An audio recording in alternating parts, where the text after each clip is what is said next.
Walt Disney and brother Roy founded the Disney Brothers Cartoon Studio in 1923. You might know the company by the name of the Walt Disney Studio, or maybe even Walt Disney Productions.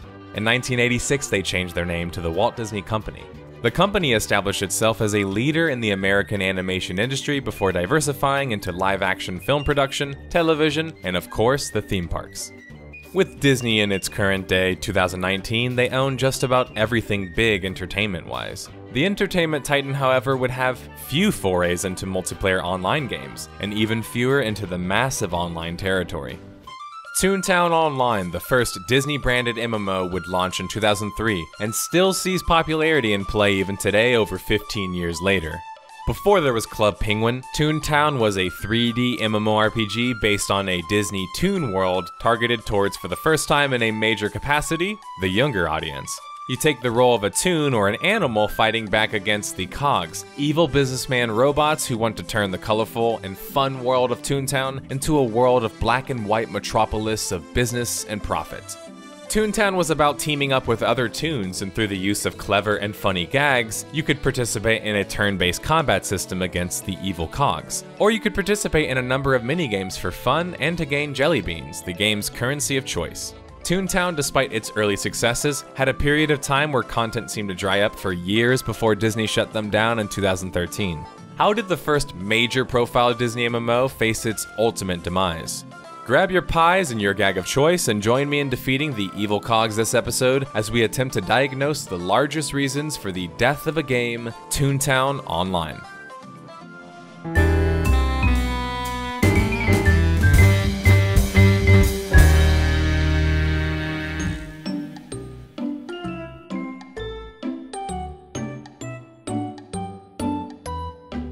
The story of Toontown Online spans far back in the form of its later creative director, Jesse Schell.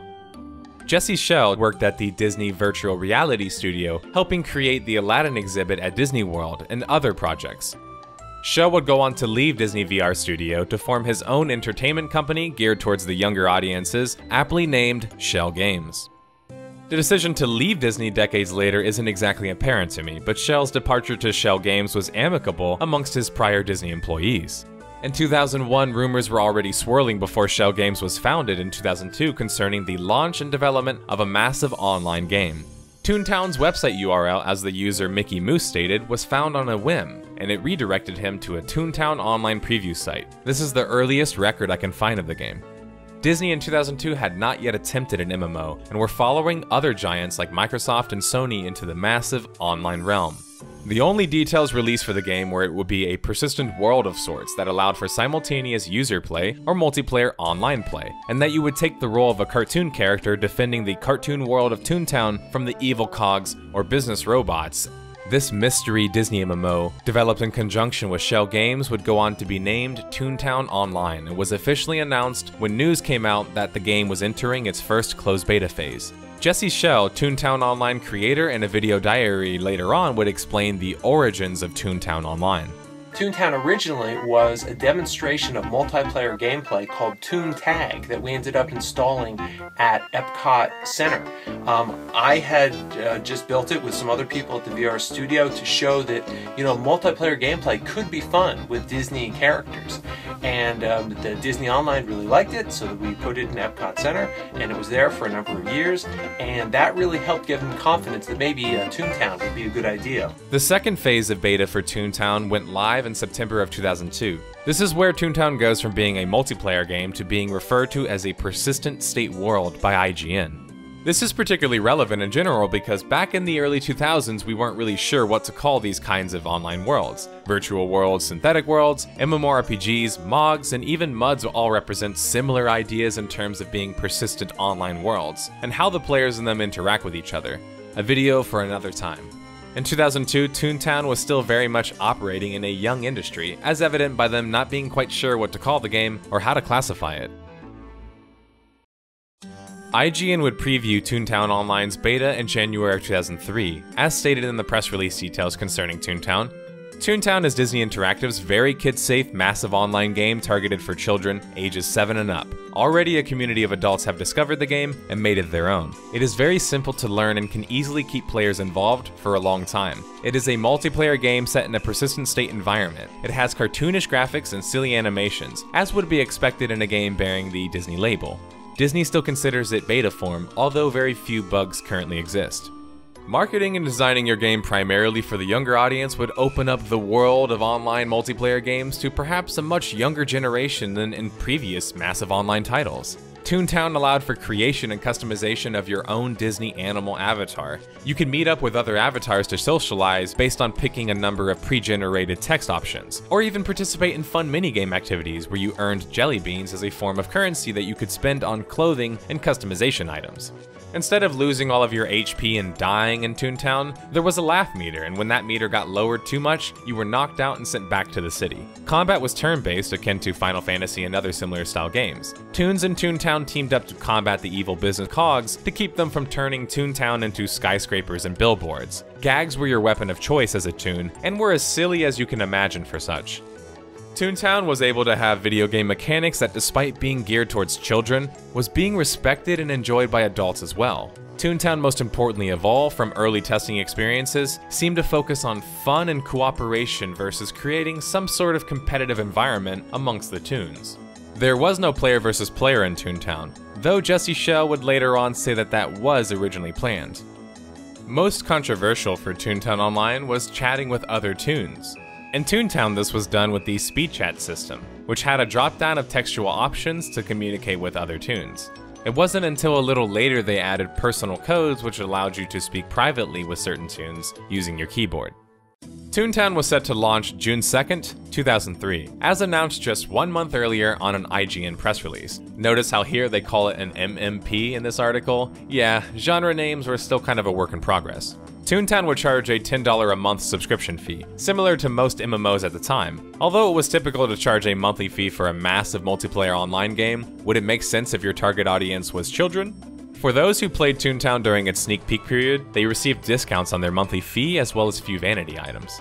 With the success of Toontown Online's sneak peek, we are encouraged that people of all ages and gaming levels enjoy joining us for a unique, fun, and imaginative experience. We made Toontown a place for everyone, much like our theme parks, so it would appeal to a mass audience. In addition, and in the tradition of Disney theme parks, this online attraction will grow over time, continuously offering our guests an ever-changing adventure. Also said in the same article was Disney's focus on advertising Toontown to the masses. With a combination of online print, video, and radio, Disney even back in 2003 had quite the influence. Could they bring Toontown Online the audience it needed? Toontown Online, according to the population data on screen, quickly shot up to 30 or 40,000 users, which in this current day and age might not seem like a lot, but considering Ultima Online had 100,000 active players, it wasn't totally far off. The reviews for Toontown were quite positive as well. Although not many reviews were posted to the Metacritic aggregate review website, what was posted there was largely positive. IGN gave the game a 7.3 and had the following to say about Toontown Online. The most impressive aspect of the game is the fact that it is so very expansive and entertaining. It's surprising how much you can do, from teleporting to meet other characters or back into the playground to fighting cogs, competing in games, and meeting new characters. Kids will spend hours and hours on this imaginative game, which isn't violent, doesn't contain harsh language, and actually encourages them to work as a team to interact with others. That last bit certainly rang true for many Toontown Online players, which helped foster an active and social community.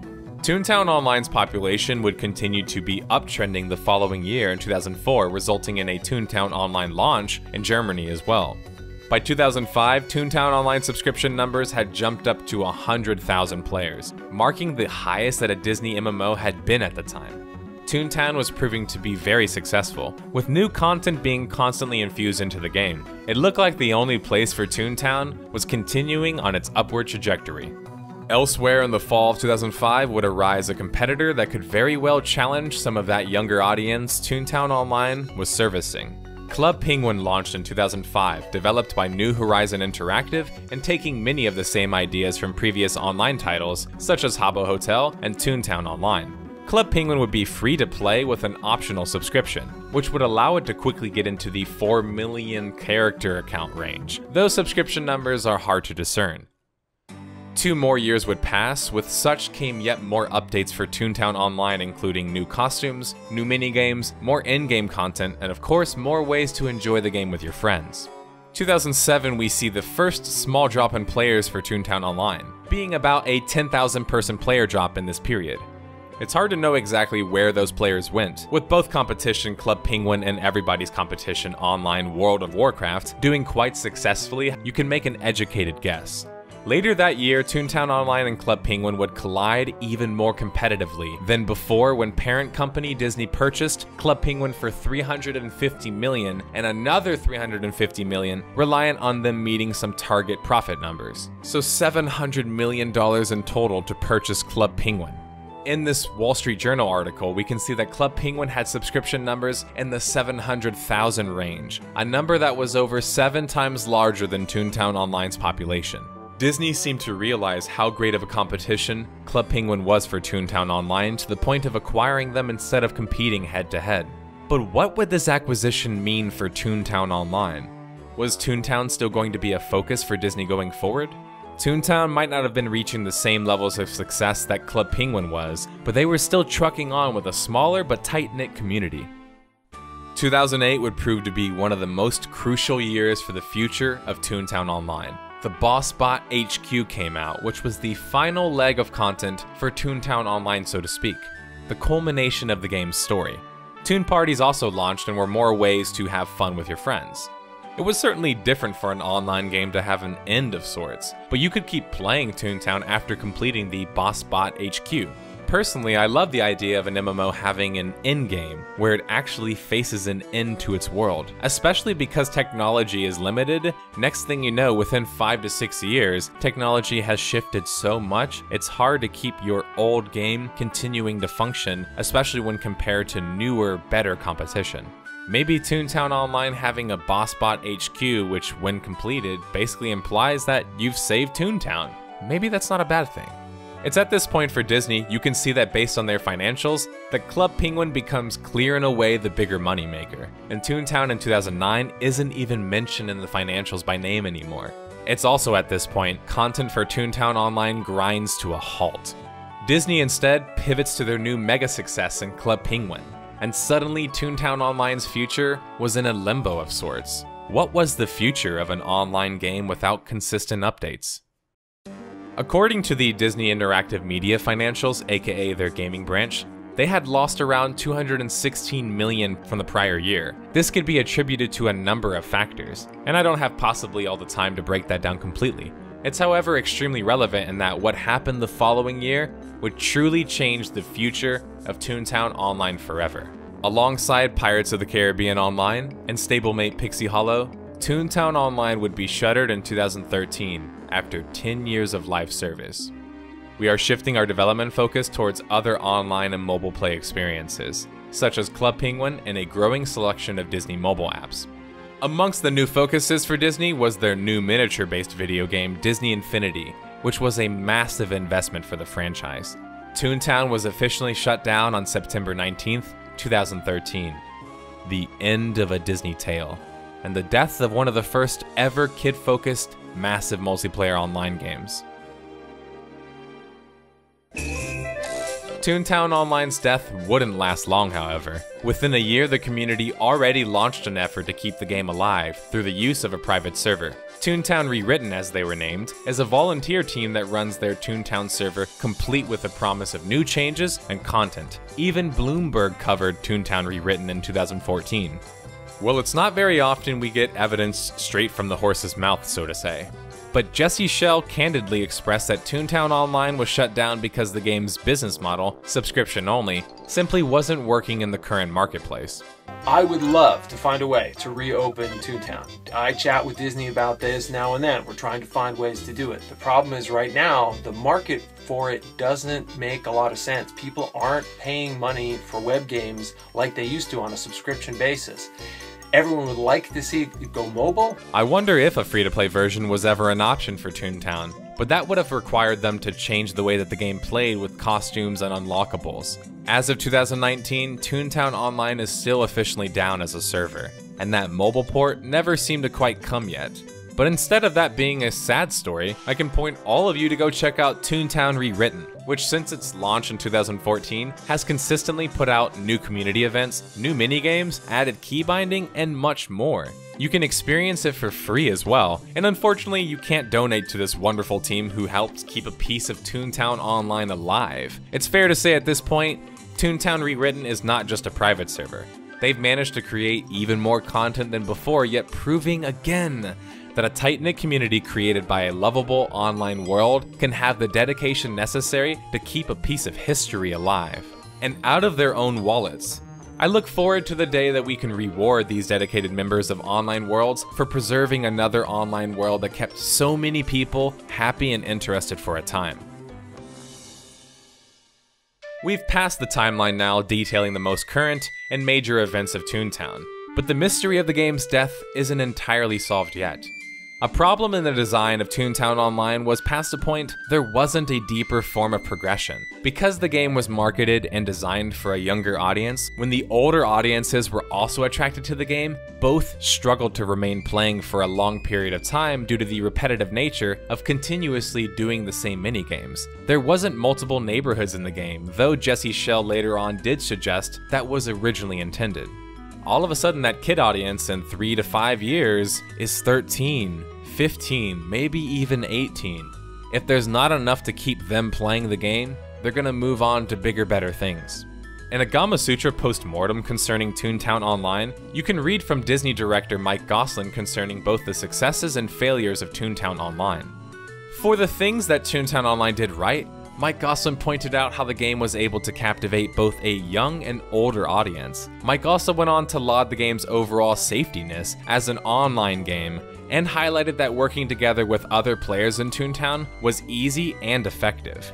In Toontown, the way to communicate was through the speed chat system, a menu-based chat system which allowed you to pick from a number of chat options to speak with each other. This would make it rather difficult in Toontown Online to face harassment from other toons. When detailing the failings of Toontown Online, Gosselin talked about the complexities of making an online RPG game, and the technical limitations and problems that existed within Toontown Online. Now we certainly have a good amount of clues compiled, so let's combine them all for a final deduction concerning the death of Toontown Online. What were the major reasons that Toontown Online failed to capture a long-term subscriber audience?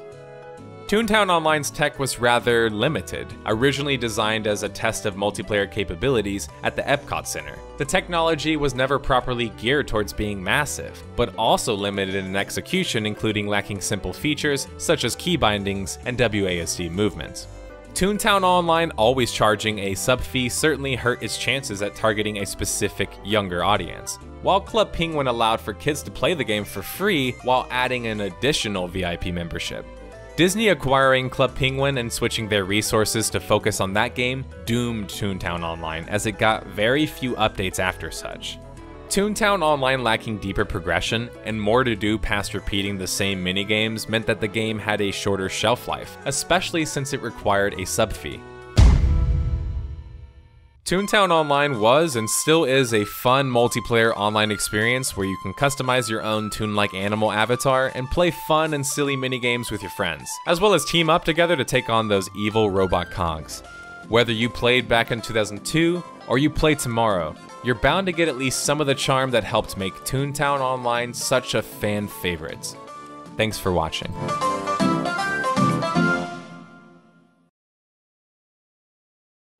Resident Evil.